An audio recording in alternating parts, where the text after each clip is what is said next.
दुपारच्या जेवणासाठी चपाती भाजी खायचा कंटाळा आला असेल तर ही मस्त चटपटीत रेसिपी तुम्ही एकदा ट्राय करून पहा। 1.5 वाटी इथे मी गव्हाचं पीठ घेतलं, चवीप्रमाणे मीठ, 2 चमचे तेल घालून पाणी घालून हे पीठ मळून घेतलं आहे। हे पीठ सेट होण्यासाठी बाजूला ठेवून दिलं।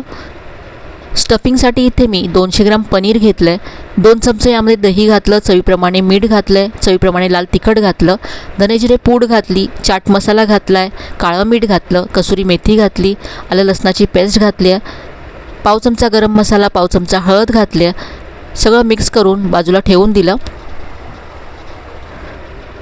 कढईमध्ये 2 चमचे तेल आणि 1 चमचा बटर गरम केलं। यामध्ये उभा चिरलेला कांदा घातला, शिमला मिरची, याबरोबरच टोमॅटो घातला आहे। मोठ्या फ्लेमवरती सगळं परतून घेतल्यानंतर यामध्ये पनीर घातलं, 2 चमचे टोमॅटो केचप, 1 चमचा चिली सॉस घातला आहे। ड्राय होईपर्यंत हे स्टफिंग परतून घेतलं। तयार पीठ पुन्हा एकदा मळून घेतलं आणि याचा असा लच्छा पराठा लाटून घेतला।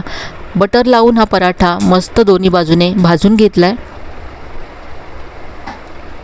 पराठ्यावरती टोमॅटो केचप, मेयोनीज पसरवून घेतलं, यावरती तयार केलं स्टफिंग पसरवलं आहे।